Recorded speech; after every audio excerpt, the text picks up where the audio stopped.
سکتے ہیں کیا شیخ عبد القادر جیلانی رحمہ اللہ کو غوث اعظم کہنا درست ہے؟ کیا یہ بات درست ہے کہ وہ مردے کو زندہ کر دیتے تھے؟ محمد اویس انڈیا سے۔ میرے علم میں کوئی ایسی روایت نہیں ہے کہ مردے کو زندہ کر دیتے تھے، کوئی مستند روایت نہیں ہے۔ باقی یہ کہ غوث اعظم کہنا، اس کا صحیح مطلب بھی نکل سکتا ہے، غلط مطلب بھی نکل سکتا ہے۔ تو جو غوث اعظم کہہ رہا ہے اس پہ شرک کا فتویٰ لگانا تو درست نہیں ہے جب تک کہ اس سے اس کا مفہوم نہیں پوچھا جائے گا کہ تمہاری مراد کیا ہے اس سے۔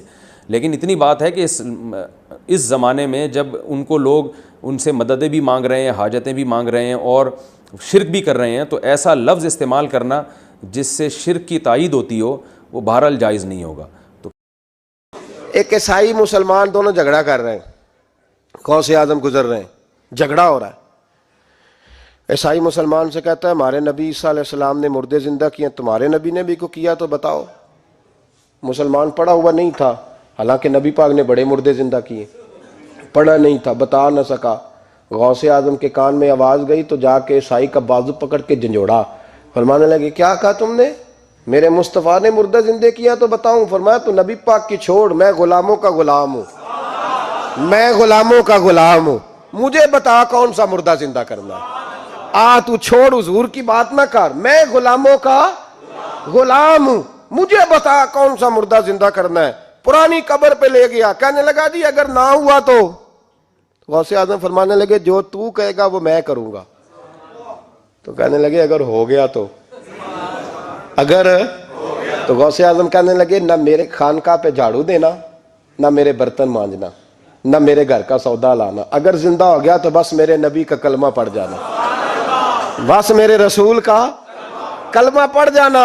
اللہ اکبر۔ اس نے جو سب سے پرانی قبر تھی نا، وہ کہتا ہے یہ ہمارے دادا نے بھی نہیں دیکھا تھا بندہ کون ہے۔ اس قبر پہ کھڑا ہو کہنے لگا اس کو زندہ کریں۔ تو غوث اعظم رضی اللہ تعالیٰ عنہ قبر کے سرانے کھڑے ہوئے تو دعا کرنے لگے، کہنے لگے مولا اپنے لیے نہیں تیرے رسول کے لیے۔ پھر فرمایا قم باذن اللہ، اٹھ اللہ کے حکم کے ساتھ۔ ایک عورت کلمہ پڑھتی ہوئی کھڑی ہو گئی، اور کھڑی ہو کے اس نے پہلا جملہ کہا تو کمال کر دی، کہنے لگی میرے نصیب دیکھو، میں بنی اسرائیل کی تھی، عبد القادر تیرے صدقے جاؤں، تو نے مجھے کھڑا کیا ہے تو اللہ نے مجھے مصطفیٰ کا کلمہ پڑھنے کی توفیق دے دی، تیرے قربان جاؤں عبد القادر، تیری کیا بات ہے۔